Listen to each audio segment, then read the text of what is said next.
বুঝলেন? আর দেখেন, যত প্রচলিত বিদ্যায় যে যত বড় শিক্ষিত সে তত বড় জাহেল। প্যান্টা টাকলোর নিচে আছে, ও কিন্তু মাস্টার ডিগ্রি পাস, প্যান্ট টাকলোর নিচে। কথা বুঝেননি? আর যে যত বড় ডিগ্রি ধারী সে তত বড় গাঁজা করবে। ভ্যান চালকের পকেটে দেখেন একটা আকিস কোম্পানির বিড়ি পাবেন, এর বেশি না। কিন্তু বিসিএস ক্যাডারের পকেটে দেখেন ব্যানসন সুইচ পাবেন আপনি। কিছু বুঝলেন? ওর ডিগ্রি বেশি যে ও চিন্তা করছে যে আমি কেন আকিস কোম্পানির বিড়ি খাবো, আমি তো বিসিএস ক্যাডার, আমি খাবো কি ব্যানসন সুইচ। অথচ যে ব্যানসন সুইচ, আকিস বিড়ি, জর্দা, গোল, সিগারেট কুকুরেও খায় না। ওটা তুমি খাও, তোমার বাপ খায়, তোমার ডাক্তার খায়, এই ক্যাডার গুলি খায়। সব ক্যাডার না, খায় তো নাকি? না মিথ্যা বলছে মনে হয়? হ্যাঁ, আর এগুলি বাদ দাও, তোমার মসজিদের হুজুর তো জর্দা খায়। কথা বুঝেননি? ওই যে এটা রংপুর না, এই দিকেই তো মনে হয় তামাক চাষ হয়। কোথায় যায় তামাক চাষ হয় না? তারপর নীলফামারী, কুড়িগ্রাম, এখানে তামাক চাষি আছে নাকি কেউ? আজকে আজকে তওবা করে ওঠেন, আগামী থেকে এই তামাক পাতা কেটে ফেলবেন। কালকে সকালে গিয়ে অন্য হালাল ফসল চাষ করেন, জান্নাত হবে। তামাক চাষ করে ওই টাকা দিয়ে ভাত কিনে, চাউল কিনে খেয়ে ইবাদত করলে ইবাদত কবুল হবে না। তামাক হারাম। আচ্ছা, তামাক পাতা কোনো গরু ছাগলকে খেতে দেখেছেন? খায়। তবে এদিকের গরু ছাগল খেতে পারে, কারণ অভ্যাস আছে মনে হয়। খায় না? আচ্ছা, জর্দা কি দিয়ে তৈরি হয়? তামাক দিয়ে। আচ্ছা, তামাক খেতে কেউ বেড়া দেয়? বেড়া বুঝেন নাকি? নেট দিয়ে, বাঁশ দিয়ে দেয় না? না কেন? গরু ছাগলে খায় না। কে খায় তাহলে? বুঝলেন কথা? বুঝলেন? কিছু বুঝলেন? কোনদিন কাউকে দেখেছেন যে এক গ্লাস দুধ নিয়ে টয়লেটে ঢুকেছে? কি নিয়ে টয়লেটে ঢুকে? বিড়ি সিগারেট। তো এদের তো কোরআন হাদিসের জ্ঞান নাই। আল্লাহ কোরআন মাজিদে মাদক হারাম করেছেন। মাদক কোন নির্দিষ্ট কোন বস্তুর নাম নয়। আপনি একটু কথা বলবেন না, একটু ধৈর্য সহকারে আমার কথাগুলি শোনার চেষ্টা করেন।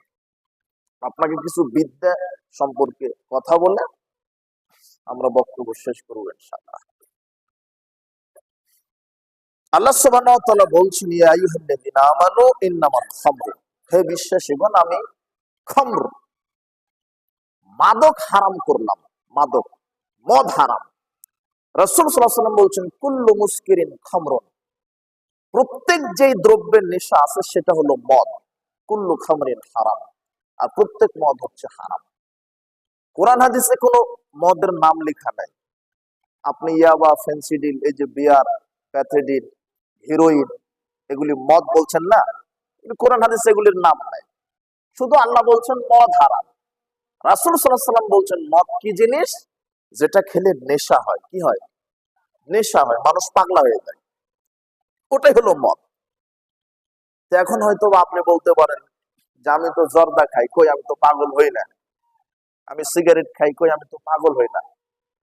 কিন্তু রাসূল সাল্লাল্লাহু আলাইহি ওয়াসাল্লাম বলছেন মা আসকারা কাসিরুহু ফাকালিলুহু হারাম, যেই জিনিস বেশি পরিমাণ খেলে বিবেক নষ্ট হয়, যেই জিনিসটা বেশি পরিমাণ সেবন করলে মানুষ পাগলা হয়ে যায়, তার একটা দানা খাওয়াটাও হারাম। তো এখন আপনি যে সিগারেট খান, বিড়ি খান, ওটা তো ওই তামাক পাতারই মশলা। আপনি যে জর্দা খান, ওটা তামাক পাতা থেকেই জর্দার মশলা। আপনি 1 গ্রাম 2 গ্রাম পানের সাথে পান দিয়ে খান তো জর্দা, তাই তো? আপনি 1 গ্রাম 2 গ্রাম খেলেন, কিন্তু জর্দাটা যদি আপনি একসাথে 150, 200, 250 গ্রাম খেয়ে নেন, তাহলে আপনার আর বিবেক ঠিক থাকবে না। এটা বেশি পরিমাণ খেলে আপনার মাথাটা পাগল হয়ে গেল। রাসূল সাল্লাল্লাহু আলাইহি ওয়াসাল্লাম বলছেন যেটা বেশি পরিমাণ খেলে নেশা হয়, তার অল্প পরিমাণ সেবন করাটাও কি হারাম। তার মানে বিড়ি সিগারেট জর্দা গুলিয়া বা যা আছে এগুলি হারাম।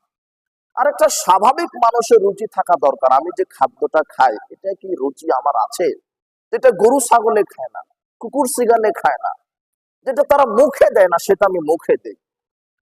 পৃথিবীতে আশ্চর্য দুইটা পাপ আছে, রাসূল সাল্লাল্লাহু আলাইহি ওয়াসাল্লাম দুটা পাপের উপরে এমন ভাষা প্রয়োগ করেছেন অন্য কোনো ভাষা এবার প্রয়োগ করেন। তিনি বলছেন কেউ যদি সুদ খায় তাহলে ৩৬ বার জেনা করলে যেই পাপ হবে ১ টাকা সুদ খেলে তার চাইতে বেশি পাপ হয়।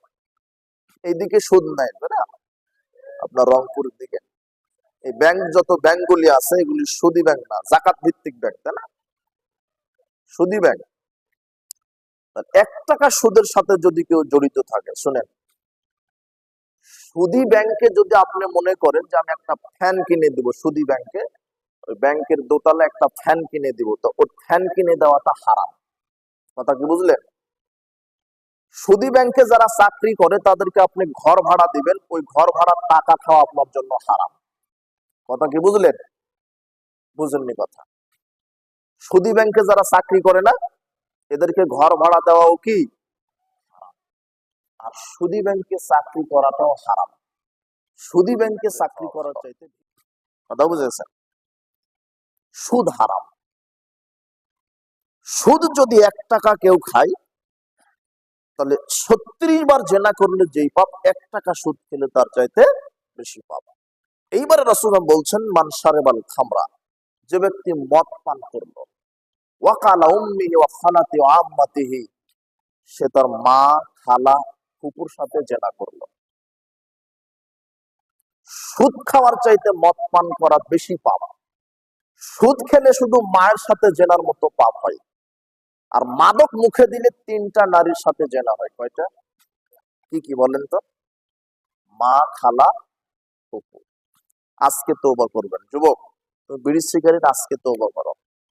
মুরব্বী আপনার জর্দা খায়েন না, তোমার ঈমান নষ্ট করছে, তোমার অর্থ নষ্ট করছে, তোমার যৌবন নষ্ট করছে। মান শারাবাল খামরা সাকরালাম তুকবাল্লাহু সালাতান আবানা সাবাহান। একবার যদি কেউ মাদক মুখে দেয় তাহলে আল্লাহ তার ৪০ দিনের কোনো ইবাদত কবুল করবেন না। ইবাদতও নষ্ট হচ্ছে, পরকালও নষ্ট হচ্ছে। ইন্না আলাল্লাহি আহাদান লিমান শারাবাল মুসকিরা, আল্লাহ ওয়াদা দিয়েছেন যারা নেশাদার দ্রব্য পান করবে আল্লাহ তাদেরকে আইয়াসকিয়াহুল্লাহু ফি তিনাতিল খাবাল, তিনাতে খাবাল পান করাবেন। সাহাবীগণ বলছেন মা তিনাতুল খাবাল, তিনাতুল খাবাল কি? তখন তিনি বলছেন ওসারাতু আহলিন নার আরাকু আহলিন নার, ওটা হচ্ছে যারা চিরস্থায়ী জাহান্নামে থাকবে তাদের শরীরের রক্ত পোজ মিশ্রিত গরম তরল দুর্গন্ধযুক্ত পদার্থ, এই পোজ খেতে দেওয়া হবে। যারা বিড়ি সিগারেট জর্দাগুল খায় এদেরকে জাহান্নামে পোজ খেতে দেওয়া হবে।